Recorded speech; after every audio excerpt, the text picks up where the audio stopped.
What's up, y'all? I'm Alan Hain, the Lawn Care Nut. Thanks for coming back for yet another weekend vlog. So this is my favorite weekend, and especially Saturday, my favorite Saturday of the entire year. It's Derby weekend. I've been saying it for years that the first Saturday in May, which is always the Kentucky Derby weekend, is actually when grass, lawns across the entire country, from north to south to east to west, are pretty much in peak. It's that one time of year when all of us can have green dominant lawns all at the same time, and it's actually this weekend right now. Now, I must admit, I'm not actually too happy with my Derby Day lawn here. I'm on the side. You guys remember last week I did some irrigation repair videos? Remember this was all browned out and struggling. I added a sprinkler head over there, and after 1 week of regular watering, it's recovered nicely. Not perfectly, but definitely nicely. So I'm happy about that, but this is not near where my lawn could be, should be, or has been in the past. I've actually still got other holes in my irrigation that I need to fix, but just like you guys, I have other things that I have to do in my life. I can't be out here working in the lawn every single day, even though I wish I could be. But with that, I've still got a lot of work to do on irrigation, and I'll be making videos on that over the next couple 2-3 weeks. I don't know how long it's been since we've had rain here in Florida. I mean, it is our dry season, but it's still one of those things where we need a little bit of rain help, and we haven't gotten any at all. Now you can see here, areas of the lawn that are well watered, still looking beautiful. And this was actually hit with the Recognition Fusilade application not long ago, which has stunted it slightly, but not too bad. So again, I keep promising we'll do a full update on that part of the lawn here coming up in the next couple weeks once I get full results. And then over here in the Zoysia, which I haven't made any content on this year because I've pretty much neglected it. I guess I neglect some area of my lawn every single year. But what happened here was I had a zone on this side that wasn't even turned on. I don't know how that happened. I don't know if I hit a wrong button when I was doing a manual watering, something. But either way, this zone of the Zoysia that covers this side hasn't even been turned on for at least the last 2 weeks, maybe even longer. So I've turned it on now. It's gonna take a little while, I think, for this to come back. But I'm gonna go ahead and do a little bit of stuff here today, kind of mess around, have a little fun. Since it's all jacked up anyway, I might as well jack it up a little more. Let my neighbor dominate me a little longer because I've been taking care of his lawn.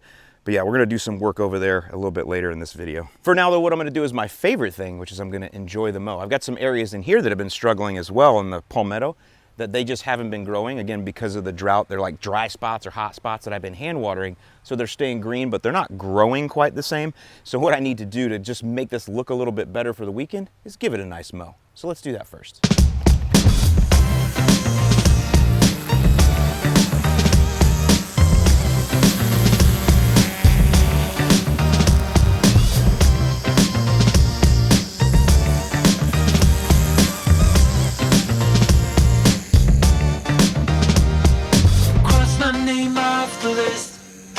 Without rhyme or reason,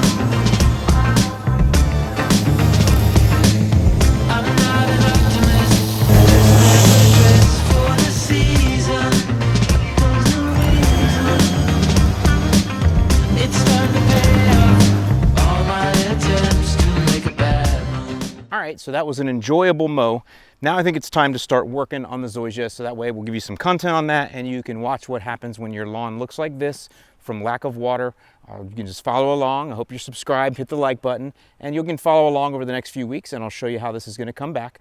You can also see my neighbor who is totally dominating me. So I've been taking care of Mike's lawn here, and the main reason that I did it was to mow lower. I don't know if you caught it, but I mowed the Zoysia the same height as his St. Augustine, because that's what I've been really testing, is how low can this go?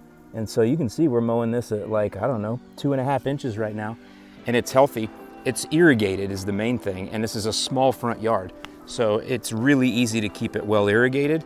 And so you can see it's doing really well.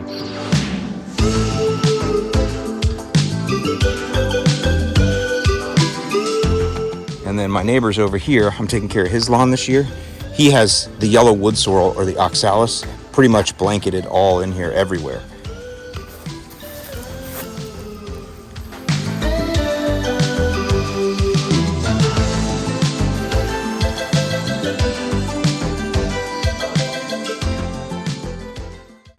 So here it is in evening light. This is mowed at 2.5 inches, and it's just well watered. And now I've got all the weeds out. You can see there are no more weeds left anywhere. This was completely covered before, and now it's completely weed free. So what I did next is I put down some 803 soil fit here, and I also put it on the Zoysia over there. This actually doesn't smell like success. It actually smells like spent grain from a brewery. I'd like to see what 803 soil fit by itself can do, so this will make a nice little experiment for that. And continue watching. And then you'll also be able to see how the Zoysia improves, again, mostly from water, but also got a lot of St. Augustine in here, so lots of work to do on the Zoysia. So that'll be good content over the summer for y'all. And for me. All right, it's Derby weekend, and so I'm having fun spreading and dreading as well as spraying and praying. Time for a little RGS. This shows up in the app. And then, of course, Hydrotane. We've been talking about how much trouble we're having with no water here, so Hydrotane can help. I'll give you video links below that shows you how Hydrotane works. But good stuff. It's not a replacement for no watering, but it can help your watering that you do go further. So we're going to do 4,000 square feet here, so we need 3 times 4, 12 ounces of RGS. Again, this has got sea kelp in it, humic, and fulvic. Excellent biostimulants. So there we go there. And then Hydrotane. Usually I do this out of a hose end, but just figured I would show you that it can be done from a backpack. So now we got our Hydrotane and our RGS. Now you'll notice I put a little bit of water in first. You always do that whenever you're filling up a backpack sprayer. Put water in first, about halfway. All right, so there we go. You don't have to be scared of these liquids. I know a lot of people are scared of liquids. They automatically think liquids, they think burn, but nothing in here can burn anything. All good stuff. Okay, now because I'm spraying Hydrotane, listen, you need Hydrotane to get watered in right away. And really it's best to apply it through a hose end because it'll go down with more water. But you can do it with a backpack like I'm doing, but I recommend you pre-wet the lawn. So this is an extra step. You don't have to do this, totally not required. But you want your Hydrotane to work. And the way that it works is by getting into the soil. And the way that it gets into the soil is with water. It'll dry really fast on the leaves of the grass, on the grass blades, especially on a hot day like this. It's just gonna dry really fast. So one way you can help remedy that is to wet the lawn first. I'm using the white flood jet because I want the largest droplet size possible because this is a product that's getting watered in.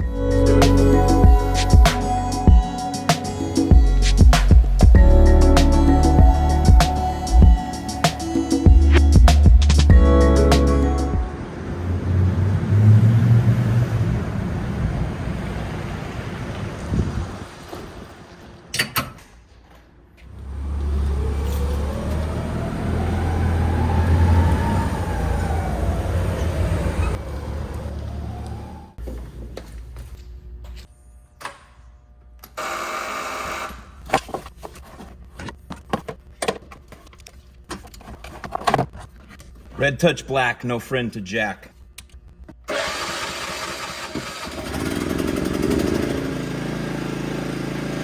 Nice.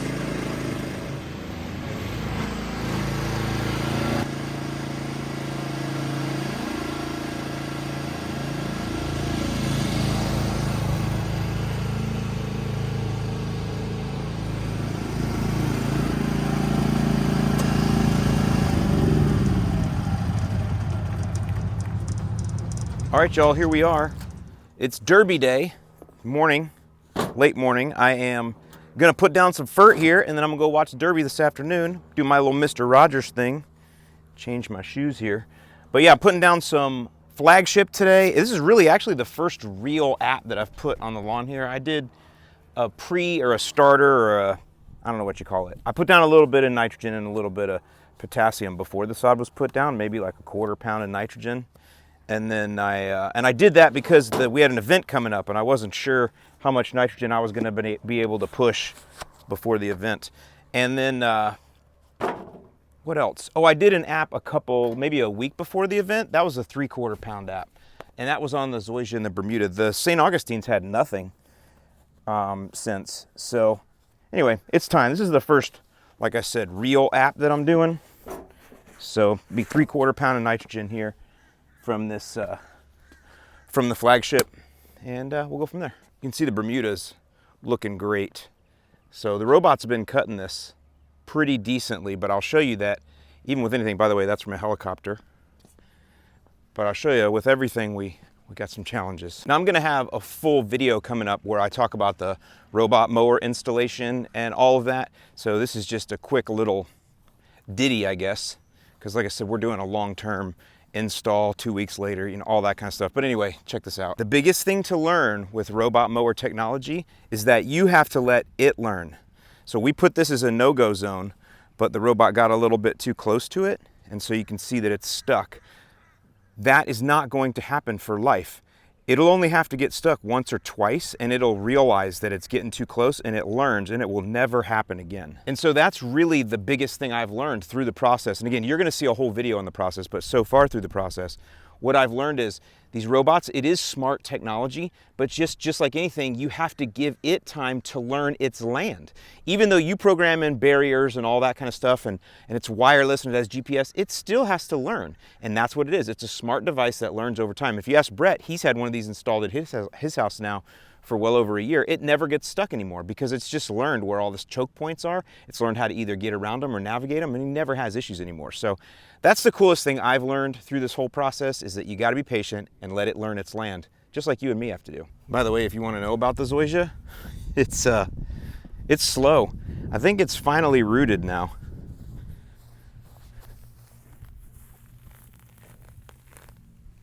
Yeah, mostly, but this is interesting. The St. Aug is doing great, but look at all of the root stalks coming up because it is just stressed. Look at all these. These are everywhere as far as the eye can see. These are St. Augustine grass root stalks now, or seed stalks. I said root stalks, seed stalks. So that's a sign of stress. And what the sign of stress here is I reduced the watering. So just a little over, maybe almost 2 weeks ago now, I took the watering down a lot. It was watering some days twice a day, but it was definitely watering every day. Now I've got it watering every other day. So that's what it is. It's watering. It was really, really wet, probably too wet, and now it's dry, and so it's sending up a stress response. But I don't know if you can see that through there. Look at that. Can you see that's all seed stalks? So they've got an event coming up out here this next week, a week from today. I think it's a ladies race. That's why I came out to fertilize, try to get this a little greener for that, which we'll do there. But it looks like I'm gonna have to cut it now too, which is great. So I'll come out here midweek or so and give it a nice fresh cut, everything on the St. Aug, and it'll look really nice. And it will have greened up by then too. So. But the Citra Blue is really interesting. It has a pretty compact growth nature. And a couple people I talked to that really know this grass told me to make sure and cut it low. So we're gonna try to keep this around 2.5 inches, see how she does. One other thing I did wanna show is the perennial peanut. We didn't really talk about a lot about this when we were doing it, but we needed a solution for around the berms here because grass just can't grow. It's too dry. So I knew perennial peanut would just do great. Now they've been watering it. See, they got a makeshift watering thing set up here to get this watered, but once it gets established and we get to the rainy season, we're gonna be in good shape. So we have a few areas that didn't come in, but that will spread. But perennial peanut is so cool, look at this. I can't wait till this whole thing is covered with these yellow flowers. Will look really awesome. This is also one of those famous nitrogen fixers, so you don't really need to fertilize it, it stores its own. What we're hoping is that eventually it can choke out this nutsedge too. So, and I got to do some experimentation and find out if I can spray sedgehammer on this. You know, I got a lot to do. So this will be kind of new content. I'll be managing some perennial peanut, which I think it's only in Florida, but it's really cool. It's a really cool ground cover. The other good thing about perennial peanut is that the people that hate lawns, the food not lawns people or kill your lawn people, they actually like perennial peanut. So maybe I can make peace through the power of perennial peanut with the lawn haters. Now I'm going to go and have a little fun. And I'm gonna do a little spreading and dreading. I'm gonna be using this Toro lean to steer. You guys let me know if you want me to do a review of this. I've had it now for a few years. And while over the years, the ride-on spreader category, it seems like things have gotten more massive and more monstrous.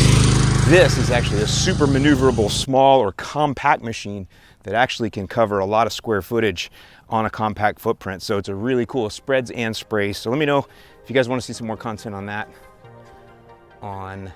right there down the road. In the meantime, I'll put up a little montage here of the fertilization and give you some of the specs if you're interested in learning more.